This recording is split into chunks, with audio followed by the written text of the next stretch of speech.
Hello mga ame! Welcome po sa ating channel. Ako po ang inyong lingkod, Kuya JDL. At ito na naman po ang panibagong episode ng Punto ni Abe. Mga abe, ano ba ang pag-uusapan natin sa episode na ito? Dalawang bagay po mga abe ang ating pag-uusapan ngayon.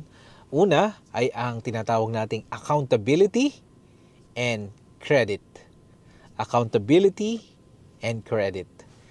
Mauna muna tayo sa accountability or pananagutan.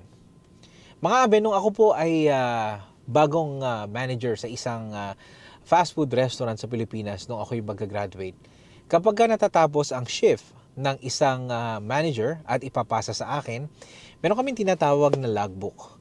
At sa logbook na yon, merong nakasaad na APEPO. Una, A is for accounts, P for people, E for equipment, P for products, at O, others. At yung sa A, no, pagka in-endorse yung A, ang ibig sabihin nun ay accounts. Yung especially yung manager's vault, kung saan nandun po ang tinatawag na cash flow ng opisina or ng store. Kaya nakalagay doon, cash is all accounted for sa akin, no, dahil tapos na yung shift. Pag sinabing all accounted for, pananagutan ko po yon sa aking ship kapag ka po nagastos ko yon o meron ako nilabas na pera doon. Kailangan kung meron man ay meron akong karagdagang karampatang resibo at may approval kung medyo malaki yung aking gagastusin. Kapag ka po walang approval at nagastos ko yon, ang may pananagutan po, hindi yung cashier, hindi yung kusinero, hindi yung utility, kundi po ako. Yun po, pananagutan. Sa ating buhay, importante po ang accountability. Hindi lamang sa hanap buhay, pati sa ating mga pamilya. Kung ikaw ay magulang, ang pananagutan mo ang iyong tahanan. Kung ikaw ay tatay, pananagutan mo ang iyong asawa at ang iyong anak. Kung ikaw ang nanay, pananagutan mo ang iyong asawa at ang iyong mga anak. Hindi pwedeng pananagutan ng ibang tao kung anuman ang mangyaring masama sa inyong tahanan. Kapag ikaw ay boss sa opisina, ang accountability mo ay ang buong kumpanya. Pinagkatiwala sa iyo ng may-ari ng kumpanya ang pamamalakad ng kanyang kumpanya upang mapangalagaan ang pangalan at ang mga tagapagtrabaho sa kanyang kumpanya. Kaya ang accountability ay laging kasali dyan. Minsan nga nung ako'y nagtrabaho, nakalagay pa sa logo ng aking kumpanya ay discipline, integrity is accountability. Laging kasama ang accountability at pananagutan. Ngunit mga abe, ano ang masakit na kwento o ang malungkot na kwento kapag ating nakakalimutan ang ating accountability o yung ating pananagutan? Una, mga abe, pinagtataguan natin. Hindi natin matanggap na tayo ay may pananagutan o tayo ang may responsibilidad sa mga pangyayari. Minsan tayo yung unang sumusuko o ang unang nawawala sa eksena. Ikalawa mga abe, naghahanap tayo ng masisisi. Sa gayon naman, tayo rin naman ang dapat sisihin sa mga bagay na dapat na tayo ay pananagutan. Halimbawa, kapag ang isang estudyante ay bumagsak o hindi nakatapos ng pag-aaral, ang kadalasan ang sinisisi ng mga magulang ay ang mga guro. O ang sinisisi ng mga magulang ay ang mga kabarkada. O ang sinisisi ng mga magulang o yung mismong kanilang anak. At gayon din naman ng mga guro. Sinisisi nila ang mga estudyante nila kapag sila ay lumalagpak o binabalik din sa magulang. Mga abe, alam nyo ba na ang magulang ang siyang dapat lamang sisihin kapag ganun ang nangyayari sapagkat yun ay kanilang pananagutan. Hindi mo i-scapegoat yung mga guro o yung mga kabarkada sa pagkakamali ng inyong mga anak. Dapat, kung tayo ay magulang, dapat tayo yung unang nakakakita ng problema ng ating mga anak. Sabi nga nila, hindi daw nag-share yung mga anak sa kanilang mga magulang.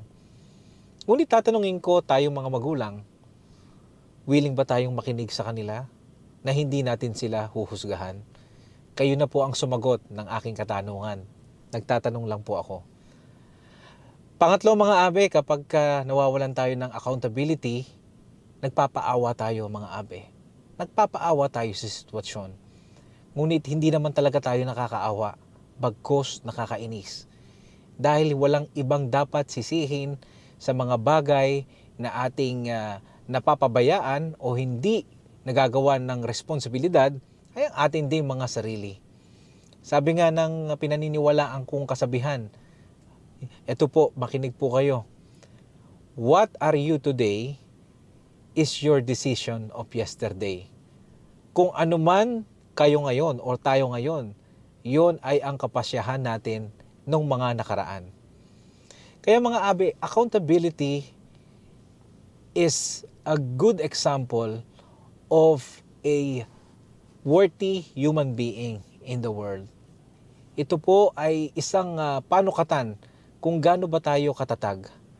Hindi importante kung nagkamali tayo. Ang importante kung matututo ba tayo para sa mga susunod nating mga desisyon, kaya na natin isipin kung ano ba ang dapat nating gawin.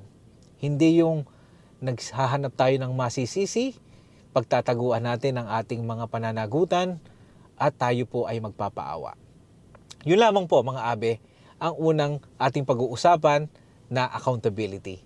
Dumako naman tayo sa credit. Ang credit po hindi utang. Ang credit po ay ibig sabihin yung kapurihan, yung pagpupuri or honor, no?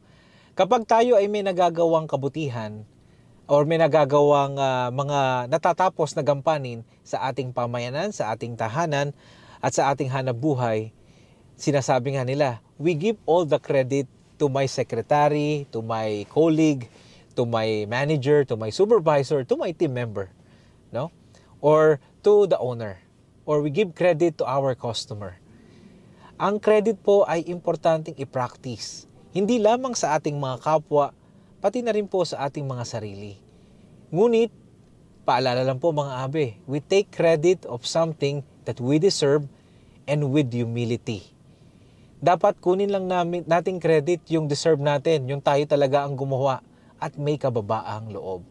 Huwag po tayong kukuha ng credit na hindi naman sa atin. Kung kaya nating sikmurain, mero hindi eh.